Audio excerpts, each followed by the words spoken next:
Now we shall begin.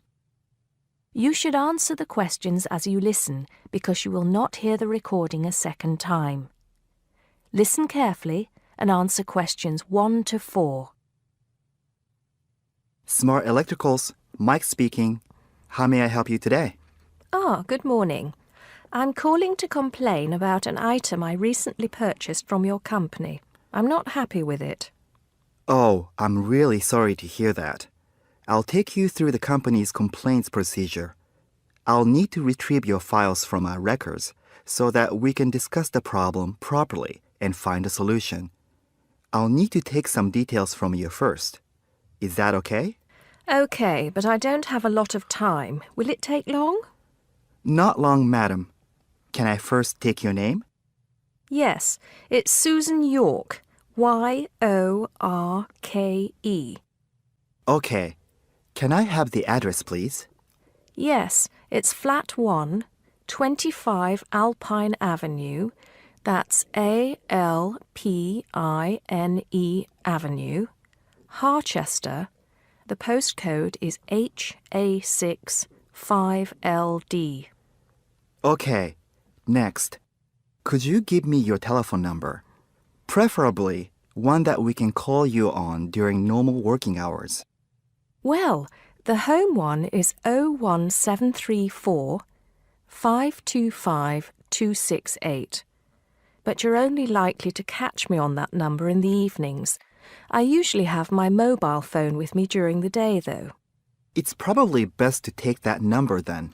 All right. My mobile number is 0781 233 452. And do you have the order reference number on you, by any chance? Well, I have the receipt that the camera came with in front of me. Ah, good. Which number is it? It's a bit confusing. It should be the 7-digit number on the top left corner of your invoice. Let me have a look. I need my glasses.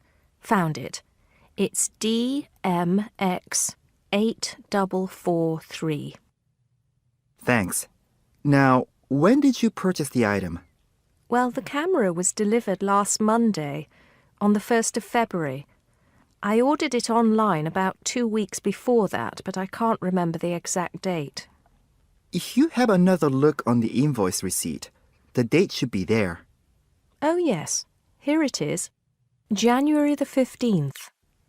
Okay, I'll make a note of that. So, the item is a digital camera? Yes, it's the Aqua PowerShot model in silver. Thank you. Did you take out any kind of insurance when you bought it? Well, no, it was on special offer. I didn't need to pay any extra for the insurance because it came with a special 4-star policy. Well, it means you're fully covered for at least another 3 years. Now listen and answer questions 5 to 10. Right. What is the problem? Yes, the first thing is that it came with 1 memory card in the box when there were supposed to be 2. Oh dear, I'm terribly sorry about that. It must have been an oversight in the packing department. I can do something about that straight away and get one sent out to you. Well, that's not the only thing. I bought it as a present for my niece because she loves swimming. It said on the website that it was waterproof, but when she took it on holiday and tried to use it underwater, it got ruined because water got into the lens. You can imagine how disappointed my niece was. I certainly can. Were those the only problems? No, there was one other thing. It came with a case to protect it. When I opened the box to take the case out, I saw that it had a big scratch on it. We're really sorry about that. I can offer to have the camera repaired for you. In the event that it can't be repaired, we'll send you a replacement. I don't think so. Seeing as it was faulty in the first place, I wouldn't want another one. I think I'd rather have my money back. Can I get a refund? Yes, of course. If you send it back to customer services, I'll make sure it's dealt with. Thank you very much. Now listen carefully and answer questions 11 to 16. Entrance to the graduate school. My job now is to give you the graduate school survival guide and make some concise suggestions for getting the most out of your relationship with our research supervisor, getting the most out of what you read, and making continual progress with your research. First, your relationship with your supervisor. This is fundamental. Meet regularly. You should expect to meet once a week or at least every other week, because this will give you the motivation to make progress and also keeps your advisor aware of your work. Prepare for your meetings. Come to each meeting. Also, bring the notes from your previous meeting together with a list of any upcoming deadlines. Make a plan for what you hope to get out of each meeting. After the meeting, email your supervisor a brief summary. Include a list of major topics discussed, a list of what you agreed on, a note of any advice you may not want to follow, and a new summary of what you are planning to do. This helps avoid misunderstandings and provides a handy record of the progress of your research. Add a to-do list for yourself and your supervisor, including a reading list. Finally, add the time and date for the next meeting. My second main piece of advice is to keep your supervisor informed. Show him or her the results of your work as soon as possible. This helps your supervisor understand your research and identify any potential points of conflict early in the process. Include summaries of your work, including any results of experiments, and also anything you write about your research. Thirdly, communicate clearly. If you disagree with your advisor, state your objections and concerns clearly and calmly. If you feel that something about your relationship is not working, discuss it with him or her. Whenever possible, suggest steps that they could take to address your concerns.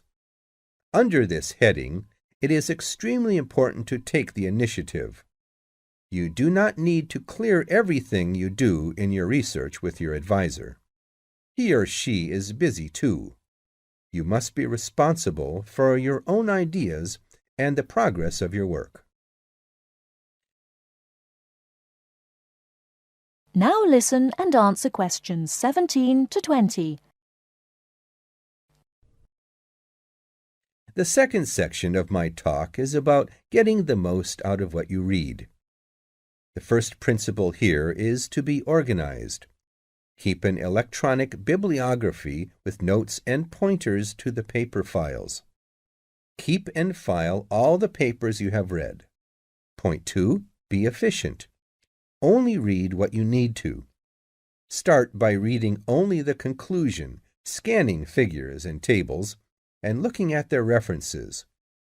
Read the other sections only if the paper seems relevant or you think it might help you get a different perspective. Skip the sections you think you already understand. These are often the background and motivation sections. It's of critical importance to take good notes on every paper you find worth reading. Note especially what problem the author is trying to solve, what approach they take to the problem, and how their approach differs from other approaches. Next, summarize what you have read on each topic. After you have read several papers on the same topic, note the key problems, the various formulations of the problem under consideration, the relationship between the various approaches and the alternative approaches you come across. Let me add one point you might not have already thought of. Read PhD theses. Even though they are long, they can be very helpful for quickly learning about what has been done in your field of interest. Focus particularly on the background sections and method sections. Don't forget to read your advisor's thesis. This will give you an idea of what he or she expects from you. The third section of my talk is about making continual progress with your research. Keep a journal of your ideas. Write down every issue you are thinking about, even if you think it is stupid. This will help you keep track of your progress and keep you from going round in circles. Now listen carefully and answer questions 21 to 25. Hello and welcome to this week's edition of Tell Me More, the programme where you ask the questions and we provide the answers. And we've had a wide variety of questions from you this week. And the subject we've picked for you this week, in response to your many letters, is the production of postage stamps.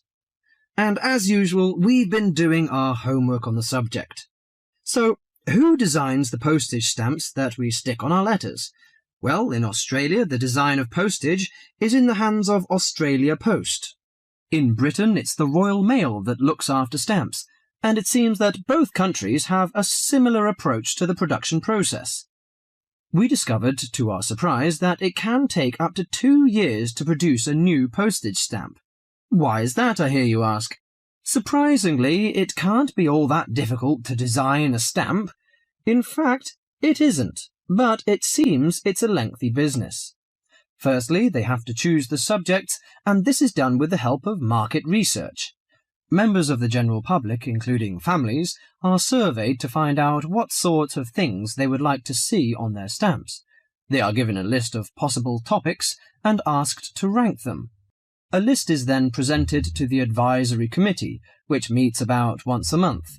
The committee is made up of outside designers, graphic artists, and stamp collectors. If the committee likes the list, it sends it up to the board of directors, which makes the final decision. Then they commission an artist. In Australia, artists are paid $1,500 for a stamp design and a further $800 if the committee actually decides to use the design. Now listen and answer questions 26 to 30.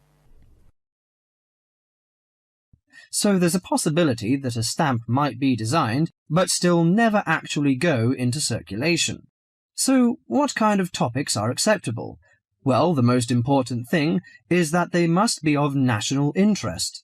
And because a stamp needs to represent the country in some way, characters from books are popular, or you often find national animals and birds. So, of course, the kangaroo is a favourite in Australia.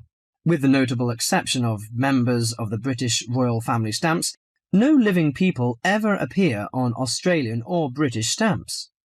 Every year, the Royal Mail in Britain receives about 2,000 ideas for stamps, but very few of them are ever used. One favourite topic is kings and queens. For instance, King Henry VIII, famous for his 6 wives, has recently appeared on a British stamp together with a stamp featuring each of his wives. But despite the extensive research which is done before a stamp is produced, it seems it's hard to please everybody. And apparently all sorts of people write to the post office to say that they loved or hated a particular series. The stamp to cause the most concern ever in Australia was a picture of Father Christmas surfing at the beach. And when you consider that the practical function of a stamp is only as a receipt for postage, I think perhaps the importance accorded to stamps has got out of all proportion. Well, that's all for today. If there's a subject you want us to tell you more about, drop us a line at...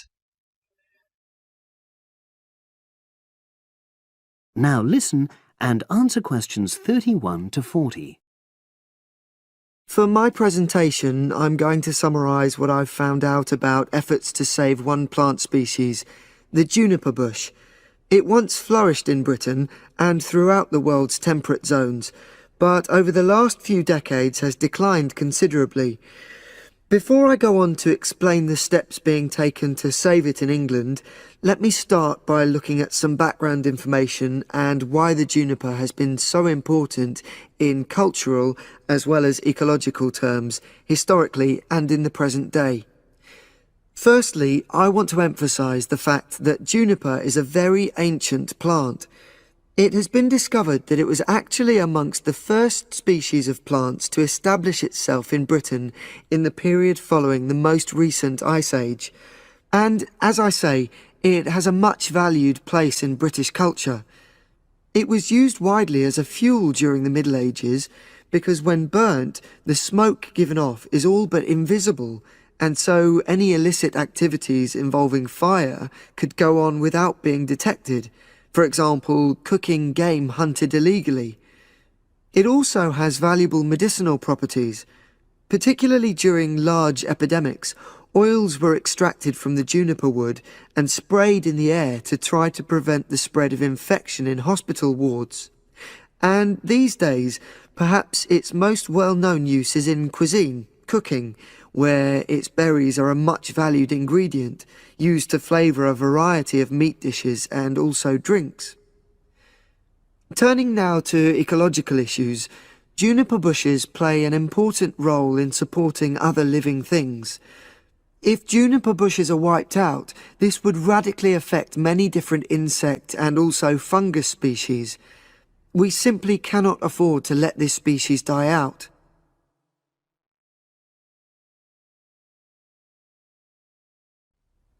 So, why is the juniper plant declining at such a rapid rate? Well, a survey conducted in the north and west of Britain in 2004-5 showed that a major problem is the fact that in present-day populations, ratios between the sexes are unbalanced, and without a proper mix of male and female, bushes don't get pollinated. Also, the survey found that in a lot of these populations, the plants are the same age, so this means that bushes grow old and start to die at similar times, leading to swift extinction of whole populations. Now, the charity Plant Life is trying to do something to halt the decline in juniper species. It's currently trying out 2 new major salvage techniques, this time focusing on lowland regions of England.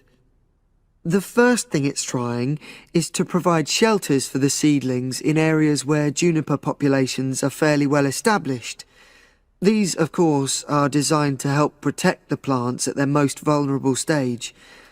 A further measure is that in areas where colonies have all but died out, numbers are being bolstered by the planting of cuttings which have been taken from healthy bushes elsewhere. Now, I hope I've given a clear picture of the problems facing this culturally and ecologically valuable plant, and of the measures being taken by Plant Life to tackle them. If anyone has any questions, I'd be happy. You now have half a minute to check your answers.